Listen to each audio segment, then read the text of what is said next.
Selamat Waalaikumsalam. pagi. Iya, selamat pagi. Mana nih kabarnya, Bu? Alhamdulillah baik. Ya, ini Bu saya di sini dari CGP Angkatan 11 mendapatkan tugas di modul 3.1 ini dalam tugas demonstrasi kontekstual tentang mempertanyakan tentang dilema etika maupun rujukan moral mungkin yang terjadi di sekolah panjenengan. Oke. Saya sebelumnya juga terima kasih sudah diizinkan untuk melakukan wawancara hari ini. Iya. Dalam kegiatan wawancara ini ada beberapa pertanyaan yang akan saya lontarkan ya Bu ya. Iya. Ini untuk pertanyaan yang pertama, selama ini bagaimana Bu Hanif dalam mengidentifikasi kasus-kasus yang merupakan dilema etika ataupun bujukan moral, Bu Hanif? Oke, baik. Dalam mengidentifikasi kasus-kasus tersebut itu ada beberapa hal yang harus kita perhatikan. Yang pertama, ketika kasus itu terkait peserta didik, berarti kita mengidentifikasinya harus tahu kondisi si peserta didik tersebut dulu. Kondisinya seperti apa?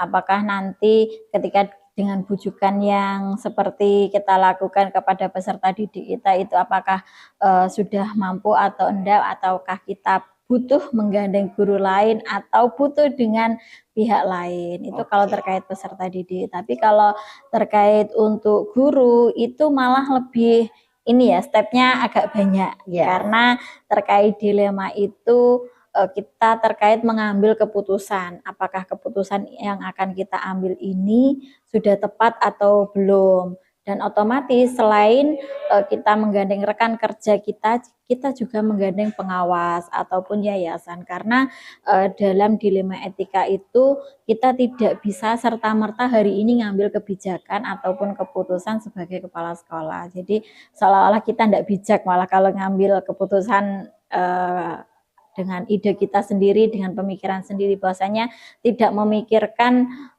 dampak ke depan. Begitu. Jadi menurut Bu Hanifah tadi identifikasinya adalah kita berdasarkan targetnya apa. Betul. Ya, targetnya apakah peserta didik ataukah guru. Kalau guru mungkin agak panjang dengan melibatkan beberapa pihak seperti yayasan, pengawas dan rekan guru yang lainnya. Iya, betul. Karena keputusan itu sendiri kalau misalnya diambil sendiri kiranya kurang bijak karena mungkin dari pihak lain bisa menemukan jawaban-jawaban atau masukan-masukan yang nanti keputusannya lebih bijak lagi. Betul, seperti itu ya, Bu demikian. Hanifah ya. Oke, untuk selanjutnya bagaimana Bu Hanifah menjalankan pengambilan keputusan di sekolah Bu Hanifah, terutama untuk kasus-kasus di mana ada dua kepentingan yang sama-sama benar dan sama-sama mengandung nilai kebajikan. Oke. Dalam mengambil keputusan tentunya seperti yang di awal saya sampaikan, bahwasanya yang pertama yang akan saya lakukan baik itu terkait peserta didik, guru ataupun wali murid yang lainnya, kan tidak menutup kemungkinan wali murid itu kadang kan juga punya masalah.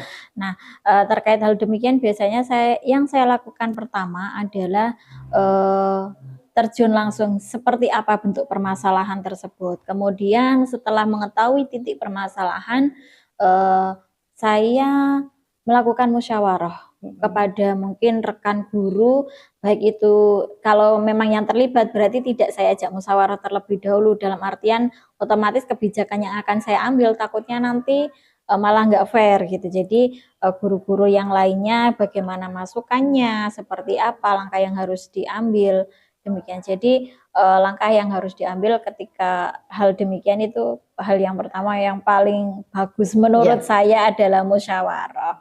Berarti kegiatannya ada mungkin yang pertama harus ke lapangan, kita survei dulu apa kejadian yang sebenarnya seperti apa sehingga kita setelah itu bisa dimusyawarahkan dengan pihak yang lain. Betul, demikian. Ya, luar biasa Bu Hanifah. Untuk selanjutnya langkah-langkah atau prosedur seperti apa sih Bu yang biasa Ibu lakukan selama ini? Langkah-langkah dalam menangani kasus. Iya, benar. Langkah-langkah dalam menangani kasus yang pertama selain identifikasi kasus itu sendiri, terus kemudian dampaknya. Ketika kita mengidentifikasi itu kan tahu dampak yang baik dan dampak yang buruk. Kemudian baru mengambil keputusan. Mengambil keputusan ini tentunya dengan beberapa opsi. Kita kan punya opsi apakah harus diputuskan sekarang atau diputuskan nanti. Kalau memang misalnya ini ada suatu peristiwa yang memang diharuskan hari ini diputuskan, maka dengan tegas saya putuskan bahwasanya apakah itu saya mengatakan boleh atau tidak di hari itu juga karena memang urgent gitu. Kalau memang dirasa kok memang kasus ini kita jawab untuk besok atau kedepannya dengan beberapa pertimbangan kok masih bisa, ya berarti tidak hari itu langsung saya putuskan, berarti ada step yang lainnya. Berarti tadi untuk langkah-langkahnya identifikasi kasus terlebih dahulu, kemudian mengetahui dampaknya seperti apa, antara baik dan buruknya, kemudian untuk waktunya mungkin lihat kasusnya, apakah kasus itu bisa sekarang atau mungkin butuh waktu beberapa lama, begitu ya Bu ya. Iya. Terus hal-hal apa saja yang selama ini Ibu anggap efektif dalam pengambilan keputusan pada kasus-kasus dilema etika? Hal-hal yang saya anggap efektif dalam menangani kasus dilema etika adalah mungkin urgennya kasus itu, kemudian cara mengambil keputusan, karena di lembaga saya itu ada pernah sebuah kasus yang memang ini kayak pertengkaran antara siswa. Pertama ya namanya anak berkebutuhan khusus tidak menutup kemungkinan juga mereka pertengkaran karena efek melihat nonton video. Akhirnya kan dipraktekkan. Nah mau nggak mau hari itu juga kan harus ini kan termasuk dilema etika. Kalau nggak segera kita putuskan hari itu, maka harus kita putuskan anak ini butuh penanganan seperti ini, penanganannya harus ke medis dulu, orang tua harus kita panggil, kita dudukkan bersama, dan jangan sampai ada pertengkaran di antara kedua belah pihak, demikian. Ya, jadi harus tergantung ya urgensi atau tidak, terus kemudian harus tahu apakah ini memang harus butuh dengan orang tua atau tidak seperti ya. Jadi pihak-pihak mana yang perlu dikaitkan. Betul. Terus hal-hal apa saja yang selama ini merupakan tantangan dalam pengambilan keputusan pada kasus-kasus dilema etika? Hal-hal yang menjadi tantangan terbesar adalah ketika kita menangani kasus yang melibatkan pihak lain. Contohnya sudah melibatkan yayasan, sudah melibatkan pengawas, sudah melibatkan cabang dinas, itu luar biasa, itu menguras energi, menguras pikiran dan tenaga, sampai kadang yang kegiatan yang harusnya kita lakukan itu pun sampai terabaikan. Jadi hal-hal yang urgent itu adalah sebuah kasus yang mana sudah melibatkan pihak lain, itu kita harus totalitas di sana. Jadi karena urgent ya mau tidak mau harus kita lakukan. Tetapi kalau yang sifatnya masih bisa kita tangani di lingkungan sekolah itu menurut saya nggak begitu urgent banget. Jadi tantangannya adalah apabila sebuah masalah tersebut itu sudah melibatkan banyak orang, bahkan sampai ke dinas-dinas yang cabang dinasnya sudah tinggi ya. Demikian soalnya kan sudah pernah saya alami, jadi saya terkait dilema etika itu sudah pernah saya lakukan. Jadi mulai dari lingkungan sekolah itu sendiri sampai ke Dinas Pendidikan Provinsi Jawa Timur, sampai di Gubernur itu pun sudah saya lakukan dari pihak manapun. Jadi hal-hal yang demikian itulah yang hal yang urgent yang harus segera kita tuntaskan permasalahan ini supaya tidak berlarut-larut. Jadi luar biasa ya Bu pengalamannya dari masalah di sekolah, masalah sampai ke cabang dinas, sampai ke provinsi. Wah luar biasa sekali. Lalu apakah Anda memiliki sebuah tatkala atau jadwal tertentu dalam menangani sebuah kasus dilema etika? Tidak, saya tidak pernah memiliki jadwal tertentu untuk menangani kasus karena setiap hari pun belum tentu ada kasus. Jadi kasus itu biasanya kalau setiap hari berarti termasuk kegiatan rutin atau pembiasaan, masa kita berdoa ada kasus kan tidak. Jadi tidak ada jadwal tertentu ketika ada kasus yang memang perlu kita selesaikan hari ini, ya udah hari ini kita selesaikan. Apabila bisa ditunda untuk mengambil keputusan yang sekiranya itu bernampak baik, maka kita tunda, demikian. Jadi tidak ada waktu tertentu, masa ya kita pengen punya masalah terus ya. Betul. Jadi tergantung apakah itu harus diselesaikan sekarang atau bisa ditunda seperti itu. Kemudian adakah seorang atau faktor-faktor apa yang selama ini mempermudah atau membantu Bu Hanif dalam mengambil keputusan dalam kasus-kasus dilema etika? Untuk faktor yang paling membantu saya dalam menangani kasus tersebut adalah solidnya kerjasama antara orang tua, antara guru ini solid.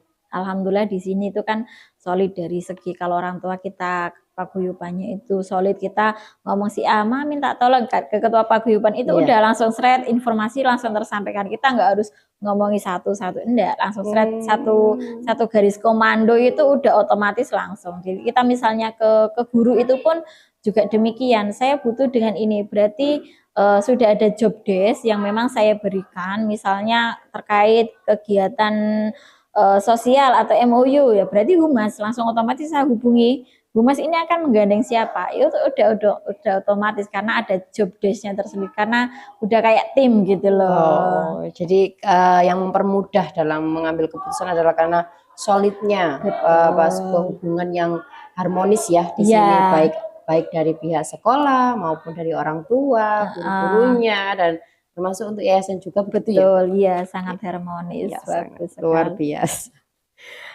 Untuk yang pertanyaan terakhir ini Bu Hanif ya, dari semua hal yang telah jenengan sampaikan tadi, pembelajaran apa sih yang dapat Bu Hanif petik dalam pengalaman untuk mengambil sebuah keputusan dilema etika ini?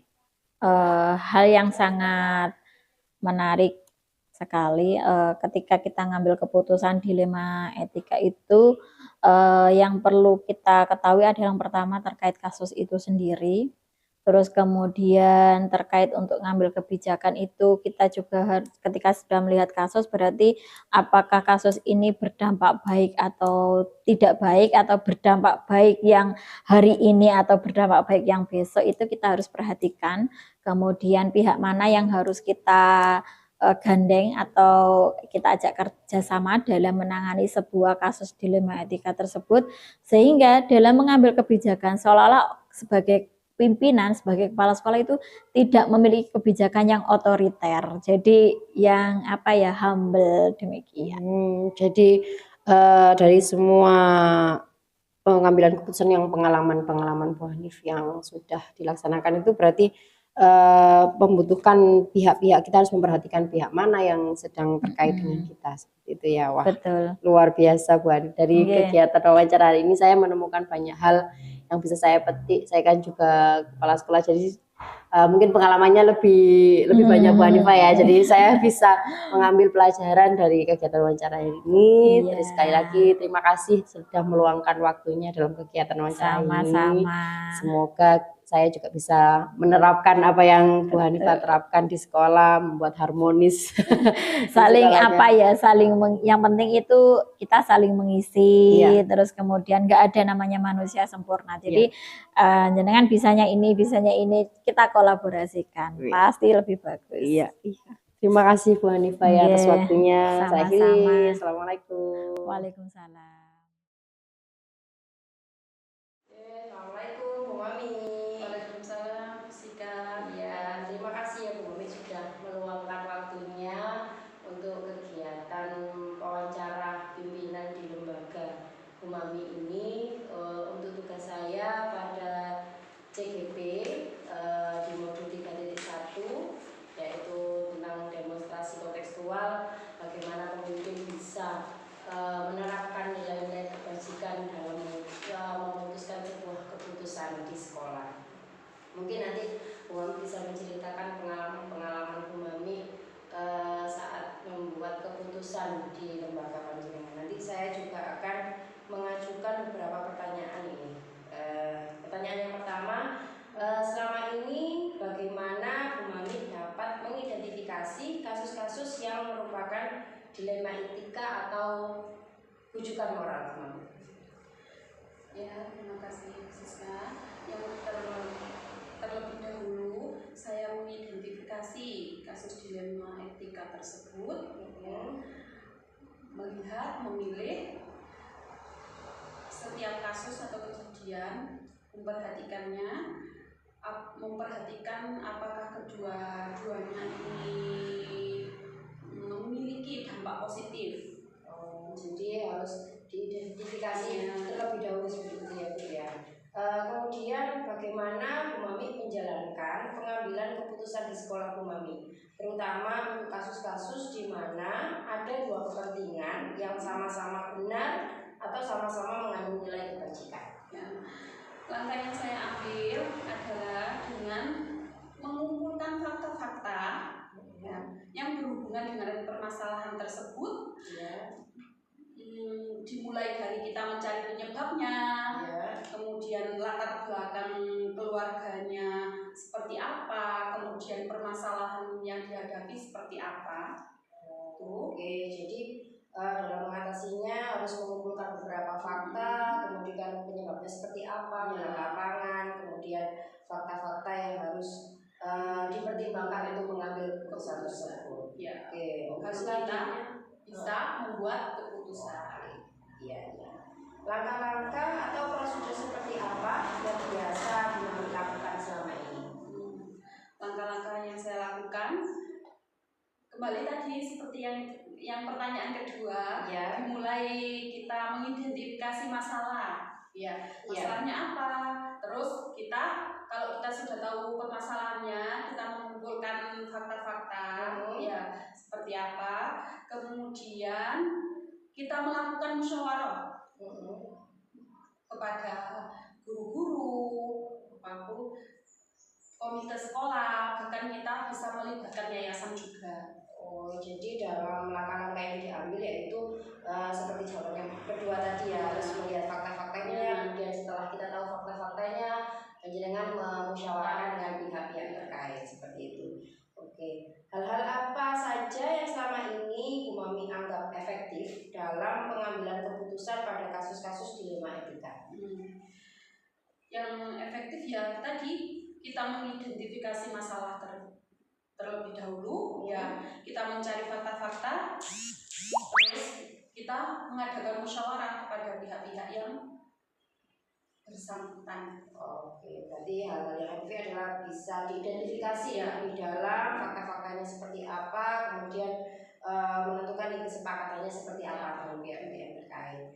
Ya, bagus sekali Bu langkah-langkah yang dilakukan. Lalu kemudian hal-hal apa saja yang selama ini merupakan tantangan dalam pengambilan keputusan pada kasus-kasus dilema etika?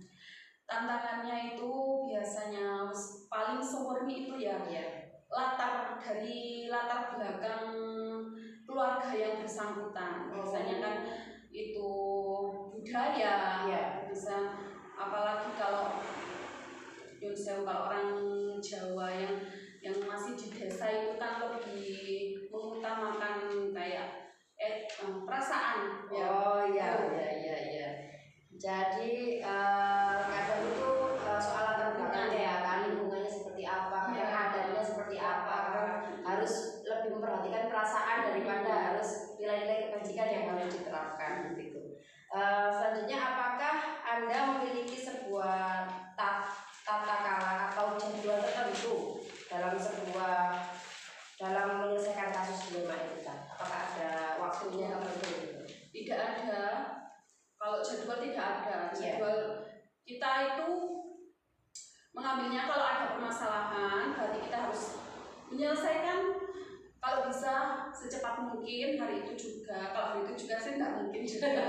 Tetap harus bertahan. Tapi tetap harus diselesaikan, maksudnya saat itu juga. Kita nggak menunda-nunda.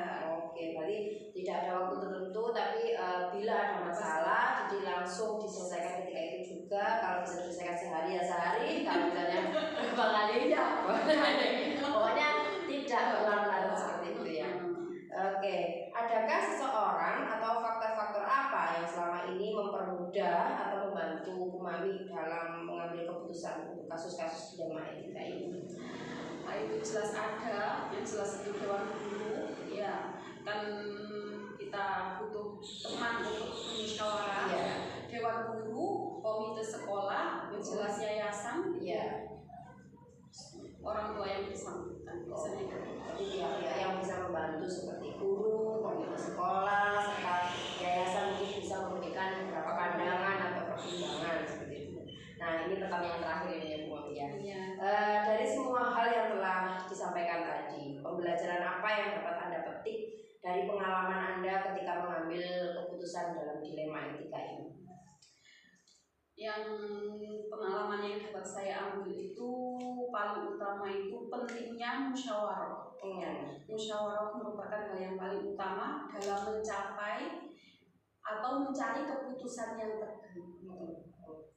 Berarti kalau dalam setiap mengambil keputusan itu butuh kesepakatan ya, jadi tidak diambil secara sendiri, sehingga nanti kalau ketemu dari pihak lain kan bisa memberikan pandangan yang lain. Jadi kita ketemulah titik temu sehingga menjadi keputusan yang terbaik. Seperti itu. Iya. Oke, mungkin sekian percakapan hari ini Bu Mami. Terima kasih sudah meluangkan waktunya untuk melakukan kegiatan wawancara hari ini. Semoga ini juga bisa menjadi pelajaran saya sebagai calon guru penggerak, sebagai pengalaman, sehingga nantinya ketika saya menjalankan tugas saya sebagai kepala sekolah bisa menyontoh hal-hal baik yang sudah terjadi di Bu Mami. Terima kasih Bu Mami. Sama-sama.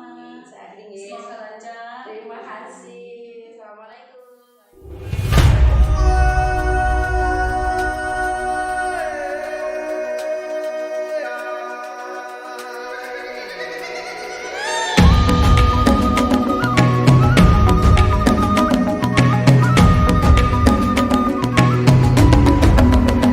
Bangun dan bukalah mata.